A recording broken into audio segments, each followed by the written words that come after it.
রাজার পাশেই এক সন্ন্যাসী ধ্যান করছিল। রাজা সেটা খেয়াল না করেই ফল পাড়তে শুরু করলেন। সন্ন্যাসীর মাথার উপর ফল পড়ে তার ধ্যান ভেঙে গেল। কে কে এখানে? কার এত সাহস আমার এতদিনের সাধনা ভেঙে দেয়? কে কে আছে? আমাকে ক্ষমা করবেন সন্ন্যাসী বাবা, আমি আপনাকে দেখতে পাইনি। ভুলে আপনার সাধনা ভঙ্গ হয়েছে। আমি খুব লজ্জিত। চোখ থাকতেও যখন চোখে দেখতে পাসনি, তখন অমন চোখের কি দরকার? আজ থেকে তুই অন্ধ হয়েই বনের মধ্যে পড়ে থাক।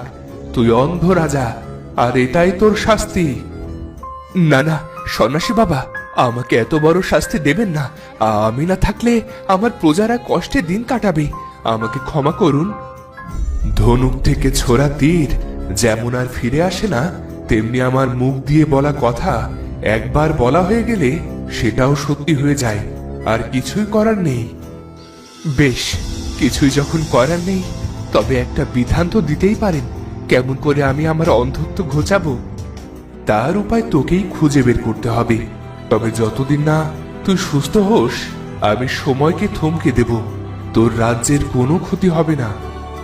কথা শেষ হতে না হতেই সন্ন্যাসী শূন্যে মিলিয়ে গেলেন, আর মহারাজ বিজয়ের সাথে সাথে সবকিছু অন্ধকার দেখতে শুরু করলো।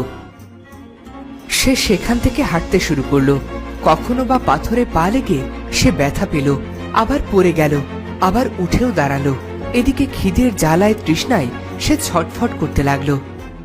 হায় বিধাতা, এ তোমার কেমন বিচার? কেন এত কষ্ট দিচ্ছ আমাকে? জেনে শুনে আমি তো কোনো অপরাধ করিনি। চোখের আলো নিভে গেল, রাজ্যপাট থেকে বিচ্ছিন্ন হলাম, পেটে ক্ষুধার জ্বালা। এভাবে কি আমাকে মরতে হবে? আমাকে কি তুমি কোনো সাহায্য করবে না? ওদিকে বাঘের গর্জনে বন যেন কেঁপে উঠল। সব পশু পাখিরা এদিক ওদিক ছুটতে শুরু করলো। ওদিকে হরিণের দল থেকে হারিয়ে যায় একটা ছোট্ট হরিণ ছানা। হায় হায়, এই আমি কোথায় চলে এলাম? মা, আমার মা কোথায় গেল? আমি যে একদম একা হয়ে গেলাম। এবার পথ চিনে বাড়ি ফিরবো কেমন করে? আমার মাও তো আমার জন্য চিন্তা করবে। হরিণের ছোট্ট শাবক তখন কাঁদতে শুরু করলো। হঠাৎ সে কোনো মানুষের আর্তনাদ শুনতে পেল। হে বিধাতা, বিধাতা তুমি আমাকে রক্ষা করো। বিধাতা, বিধাতা, খোদায় যে আর পারছি না। তুমি তুমি আমাকে রক্ষা করো বিধাতা, রক্ষা করো। এটা আবার কার আওয়াজ?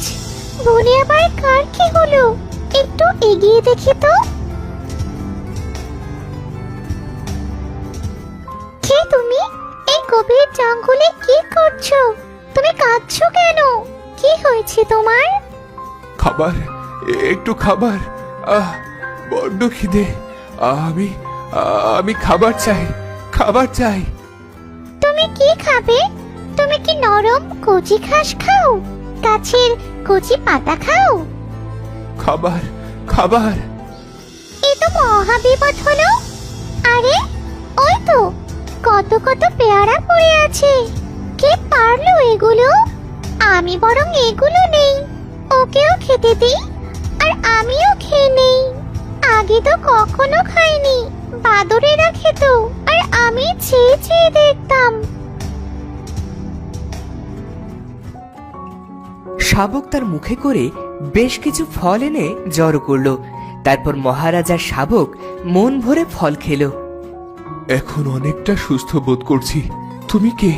কি ভালো কথা বলো। কি নাম তোমার? কোথায় থাকো? তুমি কি বোকা, কিছুই তো জানো না। আমি হলাম বনের মায়া হরিণের শাবক। বাঘের ডাকে পথ হারিয়েছি, কিন্তু তুমি তো মানুষ। তুমি বনে কি করো? সে এক ভয়ঙ্কর কাহিনী। মহারাজ তার সাথে হওয়া সব কথা খুলে বললেন শাবককে। শাবকের এবার মহারাজের জন্য ভীষণ দুঃখ হলো। তোমার তো অনেক দুঃখ, আমার চেয়েও তুমি বেশি দুঃখী। তবে তুমি চিন্তা করো না, আমি আছি তোমার পাশে। তোমার চোখের আলো আমি ঠিক ফিরিয়ে দেব। যতদিন না তুমি সেরে উঠবে, ততদিন তোমার সব দেখাশোনার দায়িত্ব আমার। আমরা দুজন আজ থেকে বন্ধু হলাম। আর কি কখনো আমার চোখ ঠিক হবে না? সন্ন্যাসী বাবা তো আমাকে কিছুই বলেননি। তুমি কেন এত ভাবছো? জানো, বনের সকলে মায়া হরিণের কত কদর করে। বনের সকলেই আমার বন্ধু। আমি সবার সাহায্য নেব, সবাই আমাদের সাহায্য করবে। তুমি দেখে নিও। আমার যে আশা করতেও বড্ড ভয় করে।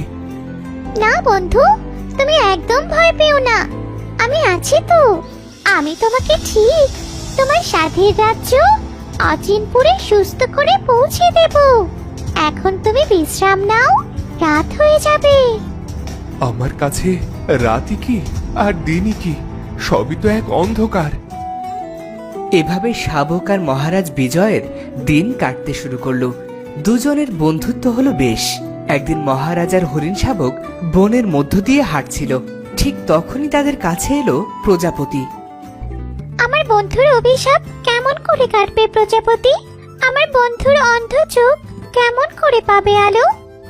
আমি বনের প্রজাপতি, উড়ে উড়ে ঘুরে ঘুরে সকল ফুলের মধু খাই, বাতাসের খবর জানি, কিন্তু সাপ কাটানো এই যে আমার অজানা।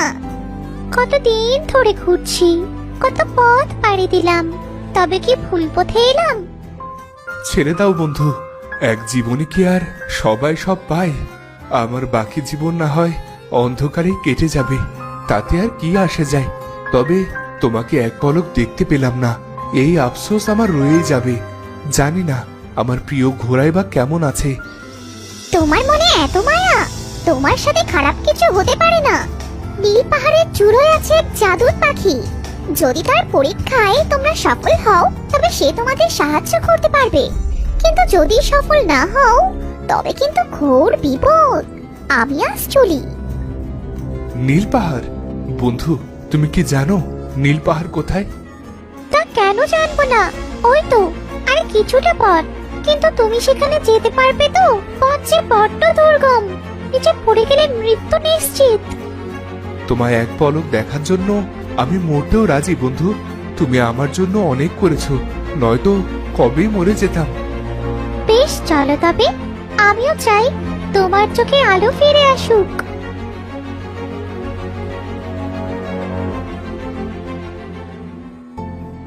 মহারাজ আর শাবক গেল নীল পাহাড়ের কাছে, কিন্তু তারা নীল পাহাড়ের গা বেয়ে কিছুতেই উঠতে পারল না। চোখের আলো নিভে গেলে তার জীবনে আর কিছুই থাকে না। সামান্য একটা পাহাড়ে চড়তে পারলাম না। না, এভাবে তো উপরে ওঠা যাবে না। তবে একটা উপায় আছে, দেখি কাজে লাগে কিনা। শাবক তখন জাদু পাখিকে ডাকতে শুরু করলো, আর শাবকের ডাক শুনে তার কাছে এলো জাদু পাখি। জাদু পাখি যেমন বড় তেমন তার লাল চোখ, ভীষণ রাগী সে। মায়া হরিণ, তা আমাকে কেন ডাকছো? কাউকে দরকার পড়লে তাকে ডেকে পাঠানোর চেয়ে তার কাছে যাওয়াই বেশি গুরুত্বপূর্ণ। আমি জানি, আমি ক্ষমা প্রার্থী। আসলে তোমার নীল পাহাড়ে আমি আমার বন্ধুকে নিয়ে উঠতেই পারছিলাম না। বন্ধু? কে বন্ধু? মানুষের বন্ধু শাবক, নাকি শাবকের বন্ধু মানুষ? সে যাই হোক, বলো কেন ডেকেছো আমাকে? আমি আমার বন্ধুর অভিশাপ কাটাতে এসেছি। আমার বন্ধু অনেক কষ্ট পেয়েছে, তার কষ্ট দূর করে দাও। শাবক মহারাজ বিজয়ের সাথে হওয়া সব কথা জানালো জাদু পাখিকে। তখন জাদু পাখি দিল এক ভয়ঙ্কর শর্ত। বেশ, আমি তোমাদের সাহায্য করতেই পারি, তবে দুটো শর্ত। আমার প্রথম শর্তে পাশ করলে তবেই পরেরটা জানাবো। বলো, কি তোমার? আমার চাই অমৃত ধারার পানি, যা ঝরে পড়বে না, সাথে এক বাটি রোদ। এই দুটো আগে বরং নিয়ে এসো। তবে হ্যাঁ, আজ চাঁদ ওঠার আগে আসতে হবে। এটা কি করে সম্ভব বন্ধু? তুমি তো ছোট এক শাবক, আর অমৃত ধারা যে আকাশ ছোঁয়া, সেখানে তুমি কেমন করে পৌঁছবে? আর রোদ, সেটা কি করে ধরে আনা যায়? তুমি ভেবো না, আমি হার মানবো না, বরং এগিয়ে যাই। তোমার চোখের আলো আমি ফিরিয়ে দেবার কথা দিয়েছি, আমি আমার কথা রাখবো। মন খারাপ করে শাবক চলে গেল। তার মন খারাপ দেখে প্রজাপতি এলো তার কাছে। প্রজাপতিকে শাবক সবকিছু খুলে বলল। এটা কোনো ব্যাপার নয়, আমি তো উঠতে জানি, আমি নিয়ে আসবো। এই গেলাম আর এই এলাম, তুমি এখানেই অপেক্ষা করো। প্রজাপতির চোখের পলকে উড়ে গিয়ে নিয়ে এলো অমৃত ধারার পানি, কিন্তু তখনও শাবকের মনে সুখ নেই। আরে বাবা, পানি তো নিয়ে এলাম, আবারও কেন মুখ ভার? ভার হবে না? এবার রোদ পাবো কোথায়? কেমন করে রোদ নিয়ে যাব? মাথা খাটাও, মায়া হরিণের বুদ্ধির কথা কে না জানে। শাবক ভালো করে দেখলো বাটির পানিতে রোদ চিকচিক করছে। সে দ্রুত বাটিটি নিয়ে খুশিতে রওনা দিল। আরে কি হলো, কিছু তো বলো। আমি রোদ পেয়ে গেছি, তোমাকে সাহায্য করার জন্য ধন্যবাদ। প্রথম পরীক্ষায় শাবক আর মহারাজ জিতে গেল। প্রথম পরীক্ষায় তোমরা জিতেছ, বুদ্ধি আছে বটে, তবে এই দ্বিতীয় পরীক্ষাও মোটেও সহজ নয়। কি পরীক্ষা জাদু পাখি? শোনো, রোদ আর অমৃত দিয়ে ওষুধ তৈরি হয়েছে ঠিকই, কিন্তু আমার তো চোখ লাগবে। চোখ ছাড়া রাজার চোখে আলো ফুটবে কেমন করে? তাছাড়া কেউ কেন রাজাকে চোখ দেবে? আমি দেব, আমার চোখ নিয়ে নাও, তবু আমার বন্ধুকে সুস্থ করে দাও। না শাবক, আমার চোখের আলো চাই না, তুই ভালো থাক। আমি তোর চোখের আলো দিয়েই দেখতে চাই। চল, আমাদের আর কাজ নেই এখানে। যাবে তো যাও, আমাকে কেন বিরক্ত করেছো? না, আমি এক সামান্য শাবক, আমার যে রাজার চোখ অনেক মূল্যবান। তুমি আমার চোখ নাও। না, আমার চোখের আলো চাই না। জাদু পাখি, দয়া করো, আমার বন্ধুর চোখ নিও না। ধন্য তোমাদের বন্ধুত্ব, তোমরা জিতে গেছো, আমি হেরেছি, কিন্তু এই পরাজয় আনন্দের। আমি এখনই তোমার চোখ ঠিক করে দিচ্ছি। আমি দেখছিলাম তোমাদের বন্ধুত্ব কতটা গাঢ়, কে কার জন্য কতটুকু করতে পারো। জাদু পাখি অমৃত ধারার পানি ছিটিয়ে মহারাজ বিজয়ের চোখ ঠিক করে দিল। আর চোখের আলো ফিরে পেয়ে মহারাজ খুব খুশি হলো। সে শাবককে দেখতে পেল, কিন্তু শাবকের মন খারাপ ছিল। আমি সব দেখতে পাচ্ছি বন্ধু, আমি সব দেখতে পাচ্ছি, কিন্তু কিন্তু তুমি এভাবে মন খারাপ করে আছো কেন? কি হয়েছে বন্ধু? তুমি যে এবার বনের জীবন ছেড়ে চলে যাবে, আর যে কোনোদিন তোমার দেখা পাবো না। আমি তোমাকে হারাতে চাই না, তুমি আমার সাথে আমার রাজ্যে চলো। মায়া হরিণকে ধরা এত সহজ নয়। আমি বনের প্রাণী, বনে বাস, আমি এখানেই ভালো আছি। তুমি যাও, রাজ্য তোমার অপেক্ষায়। যাও, আর দেরি করো না। হরিণ শাবককে বিদায় দিয়ে নিজের প্রিয় ঘোড়া নিয়ে মহারাজ রাজ্যের দিকে ফিরতে শুরু করলেন। কিন্তু শাবকের জন্য তার বড্ড কষ্ট হচ্ছিল।